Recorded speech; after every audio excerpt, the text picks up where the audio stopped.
Hai guys, selamat datang di Ini Ceritaannya. Masih bersama Anya yang sekedar curcol.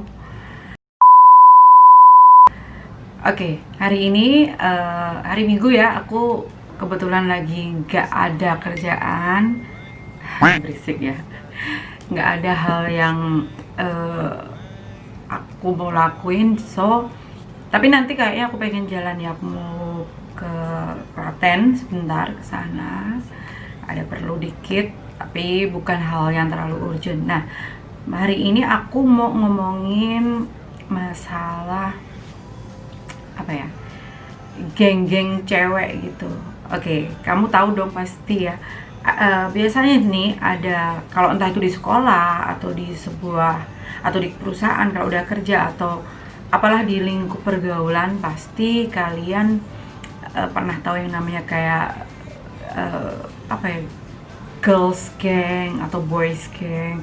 Kalau anak cowok lebih kalau cowok sih lebih kayak anak tongkrongannya gitu loh. Ini gara-gara aku nonton apa namanya, YouTube-nya dari Uus ya. Jadi dia lagi ngomongin masalah anak tongkrongan. Nah, ternyata cewek pun juga ada ya. Tapi jujur aku sebenarnya adalah tipikal yang tidak terlalu suka bergabung atau apa ya, terlalu deket dalam sebuah lingkup geng cewek kayak gitu atau girls gang kayak gitu. Enggak, ada teman deket tapi kita bukan tipikal yang harus selalu hangout bareng, harus nongkrong bareng, harus jalan kemana bareng, janjian kayak gitu, harus ada jadwal setiap minggu ketemuan atau setiap minggu harus ada acara apa gitu. Enggak, aku bukan tipikal yang seperti itu.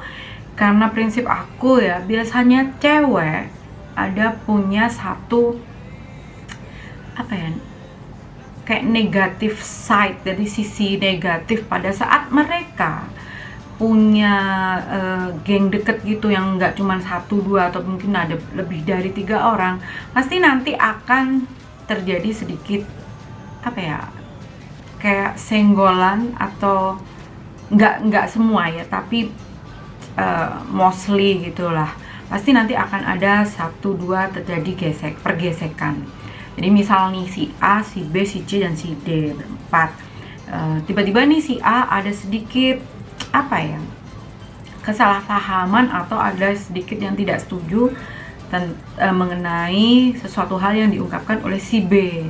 Nah, akhirnya si A dan si B ini terlibat sedikit konflik. Nah, aku yang nggak sukanya, nanti pasti si A dan si B ini yang termasuk dalam satu geng dengan A, B, C, D, pasti akan saling mempengaruhi. Si A akan ngomong tentang kejelekan si B ke C dan D, demikian juga si B juga bakal ngomong kejelekan si A ke si C dan si D.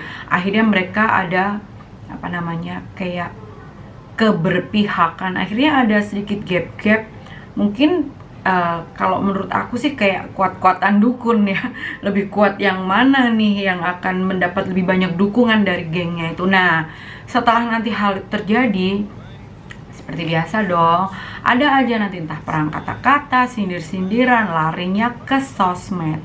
Dan di sosmed itu mereka pasti nanti akan apa ya, bikin story atau bikin cerita tentang betapa mereka menjadi korban, playing victimnya mereka.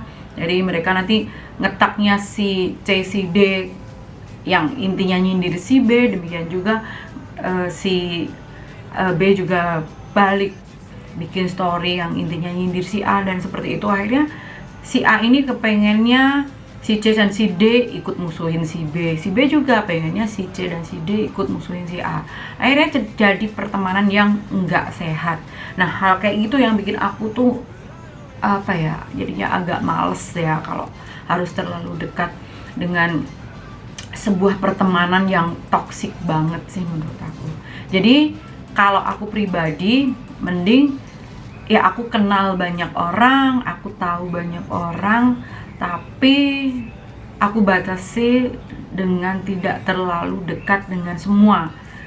Karena biasanya ya cewek itu kalau baru deket aja, baru temenan, wah udah cerita nih semua masalah kehidupannya, semua kayak derita-derita dalam hidupnya itu kayak dicurahin ke temen-temennya yang dalam satu lingkupnya itu. Nah, begitu nanti ada masalah, akhirnya tuh yang tadinya sebuah curhatan karena didasari rasa saling percaya, akhirnya jadi bumerang, jadi senjata makan tuan sama orang yang di tempat curhatnya tadi, malah dijadikan sebagai senjata untuk menjatuhkan. Nah, aku yang nggak suka seperti itu, cewek-cewek yang terlalu mengobrol kisah sedihnya, cewek-cewek yang terlalu menjual penderitaannya, yang selalu bertingkah bahwa dia itu selalu menjadi korban karena sekelilingnya atau keluarganya atau komunitasnya, pacarnya, siapapun orang terdekatnya, sahabatnya. Aku menghindari itu dengan cara yaitu tadi, sedikit membatasi dengan siapa aku harus menceritakan hal-hal pribadi atau masalah yang aku punya. Bukan berarti aku berpikiran negatif ke semua teman cewek-cewek aku, enggak. Aku senang berpunya teman banyak, tapi ya sebatas berteman, sebatas bahwa aku tidak merugikan kamu, kamu juga tidak merugikan aku. Jadi kita kalau bisa malah kita bisa menjadi manfaat buat teman kita gitu loh ya. Aku bisa memberikan manfaat ke kamu, sebaliknya kamu juga bisa memberi manfaat ke aku. Itu bukan berarti asal saling memanfaatkan, tapi daripada jadi teman yang toksik satu sama lain yang akhirnya menyebarkan keburukan. Jadi mending ya kita batasi aja sih diri kita mau seperti apa atau di mana kita menempatkan posisi kita di pergaulan teman-teman kita.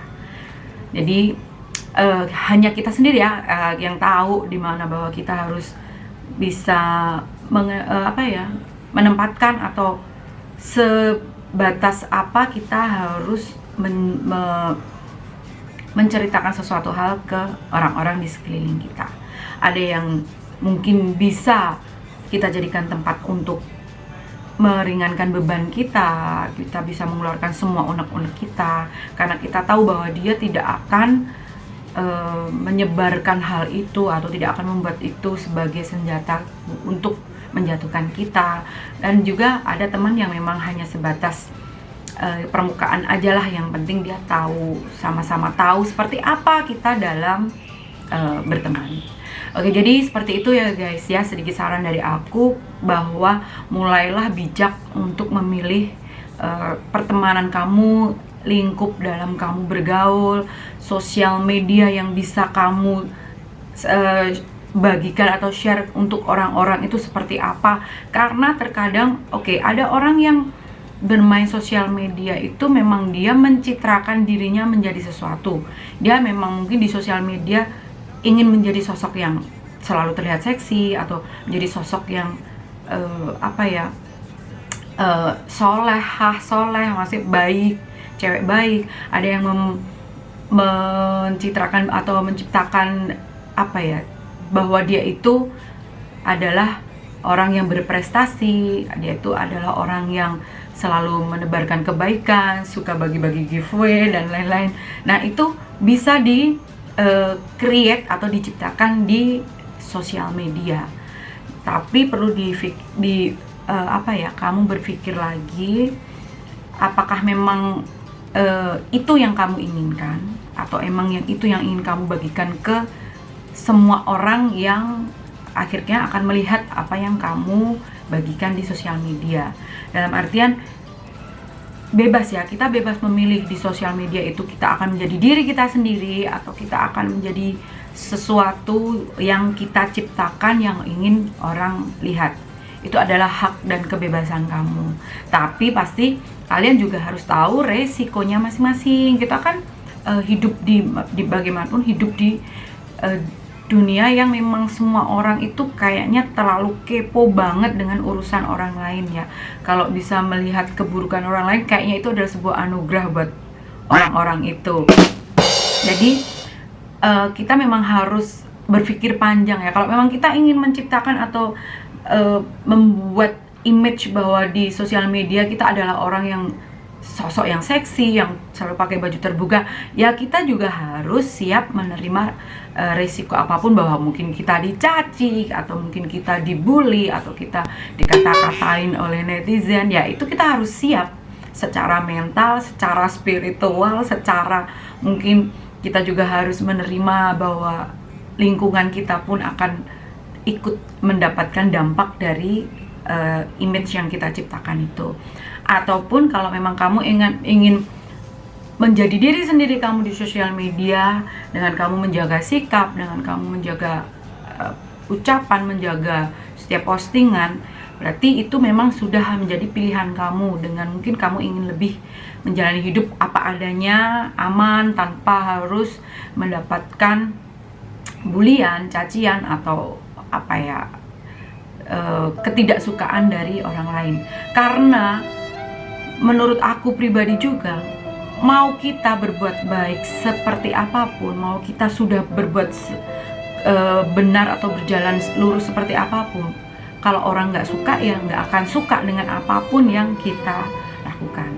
Nah, jadi seperti itu kurang lebih untuk teman-teman semua. Silahkan memilih lagi dan mulai lebih bijak menyikapi dalam hal pergaulan, dalam hal bersosial media. Jadi memang tidak menutup kemungkinan ya bahwa pergaulan kita itu juga berpengaruh dalam sosial media kita. Demikian juga sebaliknya, apa yang kita lakukan di sosial media itu juga bisa mempengaruhi dalam pergaulan dan juga kehidupan kita. Oke guys, seperti itu kurang lebih apa yang aku bagikan hari ini. Dan yang pasti jangan lupa ya untuk selalu like, share, dan juga subscribe video aku, karena mungkin itu bisa membuat aku lebih bersemangat seperti biasa ya, untuk selalu bikin video untuk kalian tonton semua. Dan jangan lupa di follow juga Instagram aku di @anyamargarita, dan mungkin di situ kamu bisa nanti DM aku kalau misalnya kamu kepengen curhat sesuatu. Oke, thank you and see you, bye bye.